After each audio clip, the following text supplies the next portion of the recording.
Technical View Counseling 7 Juni 2021 jam 15:38 waktu Indonesia bagian Barat. High 1.4169 dan low 1.4110, sementara running price 1.4117. Oke, kembali terjebak dalam pola tekanan. Dan nanti kita akan coba lihat dari sisi technical apakah kita harus pindah atau ganti strategi lagi apa tidak, atau kita tetapkan saja posisi buy dengan target area support ya, dengan ketentuan apakah di support tersebut ditembus. Kalau ditembus berarti kita switch strategi, kalau masih tetap bertahan maka kita akan tetapkan untuk mempertahankan posisi buy.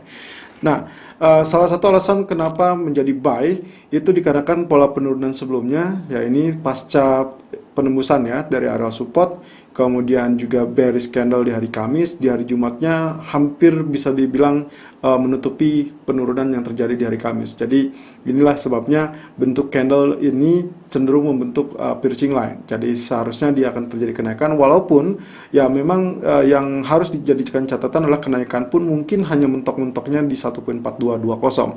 Tapi sayangnya sampai detik ini, sampai sore hari ini, justru kita melihat pound sterling cenderung mengalami penurunan dan kembali mengancam zona 1.4090 atau bahkan 1.4080 ya. Area low di hari Jumat itu 1.4082, tapi dia berhasil bangkit dan rebound sampai 1.4199. Itu pun terbantu dengan pelemahan dari US dollar, di mana data NFP kala itu justru mengalami kekecewaan. Nah, kemudian kalau misalkan ini ya, kalau dari pola ini sebetulnya karena dia tembus lalu kemudian dia berarti berubah tren menjadi area bearish, maka kenaikan ini dianggapnya pullback. Walaupun demikian, pullback ini masih bisa dimanfaatkan sebetulnya. Tapi di grafik H4 ternyata pola ini juga kecenderungannya tetap bertahan di zona yang sama. Jadi kenaikan kemarin lalu kemudian dia turun. Tadinya saya berpikir bahwa penurunan yang paling maksimum adalah di zona biru ini. Ini adalah 4105, atau mungkin saja hanya sekedar singgah di 1.4134. Tapi kita lihat kalau seperti ini sebetulnya kita masih bisa mengharapkan zona biru ini cukup efektif, artinya cukup melawan atau memberikan perlawanan, sehingga kita seharusnya tidak perlu merubah strategi terlebih dulu. Dengan asumsi bahwasannya ini round bottom, atau kita sebut saja ini bottomnya, kemudian ini bagian mungkin saja jadi bagian left, dan ini mungkin saja menjadi bagian dari right shoulder.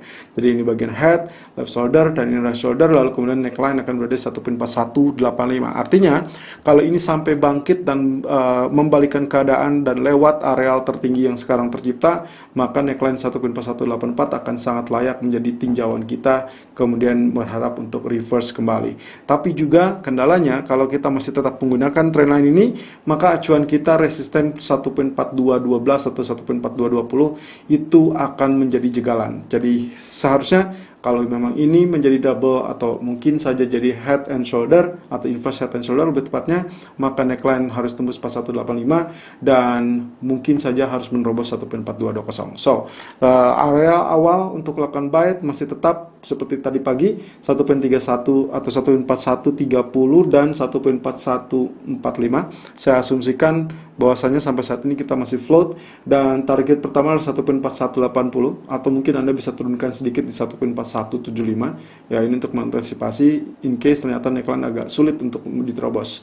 Sementara target kedua adalah 1.4240 dengan asumsi neckline ditembus lalu kemudian trendline pun berhasil ditembus dan kita kembali ke dalam fase bullish untuk pound sterling. Sementara stop loss silakan tetap gunakan di 1.4075, yang artinya pula kalau itu ditembus Anda baru bisa menggunakan pilihan merubah strategi menjadi sell. Selalu gunakan stop loss dan risk management sesuai dengan equity dan strategi trading Anda. Irfan untuk Agrodana. Technical View Euro USD 7 Juni 2021 jam 15.43 waktu Indonesia bagian Barat. High 1.2171 dan low 1.2144, dan kembali dengan fase struggle atau berusaha untuk mengalami kebangkitan kembali pasca penurunan. Oke, ini hampir mirip dengan kondisi dari pound sterling karena memang di hari Kamis itu memang dia juga ikut mengalami penembusan dari bagian support ya. Ini adalah trendline yang kita gunakan. Saya sengaja tidak hapus karena untuk coba melihat dari sisi perspektif yang berbeda, yaitu terkait dengan apakah ini terjadi pullback atau memang akan terjadi reverse kembali. Nah, di sisi lain saya menggunakan juga bantuan dari bagian dari trend channel, tapi trend channel ini akan lebih nampak saat nanti kita lihat di grafik keempat ya. Tapi kalau untuk sementara waktu saya ingin Anda lihat dari potensi candlestick saja, dua candlestick yang utamanya dari hari Kamis dan Jumat. Ya, ini juga hampir mirip dengan kejadian yang tergambarkan di gold. Jadi hari ini pound sterling, euro, lalu kemudian gold itu memiliki pola candlestick yang kita sebut dengan pitching line. Oke, alasannya simple, ini jauh lebih rendah, kemudian penutupannya juga berada half body dari long bearish candle ini. Jadi ini confirm kita asumsikan sebagai pitching line, yang artinya seharusnya sudah sangat wajar dia akan mengalami kenaikan. Nah, sejauh apa? Ya, kembali karena dia ditembus, berarti kita asumsikan ini adalah sekedar pullback, tapi pullback pun masih bisa diperhitungkan sebagai ya mungkin saja untuk struggling menuju area pembalikan arah kembali. Tapi 1.2173 minimum harus ditembus supaya setidaknya membuka jalan atau membuka peluang untuk rebound kembali. Tapi saya ingatkan, hari ini kemungkinan relatif sepi data dari zona ataupun kawasan Eropa. Jadi saya rasa market akan lebih menentukan kondisinya di saat nanti ECB bertemu, yaitu di hari Kamis. So prepare untuk kejadian-kejadian yang tak terduga, tapi perkiraan saya adalah sideways di hari ini. Baru kita lihat aktivitas di esok hari, seiring dengan data dari Amerika dan juga harapan terkait dengan rumor-rumor yang bisa saja disampaikan oleh pejabat ECB. Nah, kembali di grafik H4-nya, ya ini yang saya maksud tadi. Jadi area trend channel-nya kita gunakan di grafik H4, ini sangat nampak. Nah, ini jadi ceritanya begitu dia tembus dari trend channel atau trend line biru, ya ini di sini dia tembus, lalu kemudian dia sempat pullback, lalu kemudian turun. Ya, lalu kemudian kali ini dia sempat survive dari area ini, yang 1.2148. Sebetulnya normalnya ini harusnya menjadi area sell kembali sampai zona 1.2090. Tapi kalaupun misalkan Anda lihat di sini, saya asumsikan zona ini adalah zona tengah dan itu akan lebih efektif.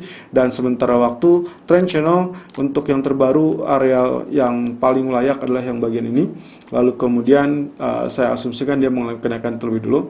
Nantinya di sini Anda boleh switch strategi menjadi area sell in case ternyata dia gagal tembus 1.2215 atau maksimum di 1.2240. Jadi walaupun ini nantinya hambatan pertama berhasil dilampaui di grafik keempatnya, ya saya ambil saja yang berhimpitan dengan zona biru, berarti 1.2200. Kalau ini tembus, jangan terlalu euforia terlebih dulu karena area resisten berikutnya akan mengganggu kestabilan dari bullish. Jadi untuk hari ini saya asumsikan zona buy sudah masuk di kategori yang sangat layak, walaupun area kita belum disentuh ya, karena area kita atau area yang kita inginkan adalah 1.2135 sampai 1.2150. Oke, ini berarti sudah masuk ya, karena low-nya 1.2144. Sementara untuk target pertama saya turunkan di 1.2190 dengan asumsi ini agak rejection di area tersebut atau mengantisipasi rejection lebih tepatnya.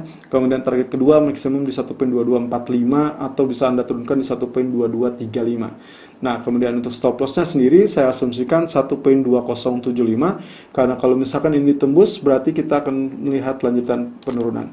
Selalu gunakan stop loss dan risk management sesuai dengan equity dan strategi trading Anda. Irfan untuk Agrodana.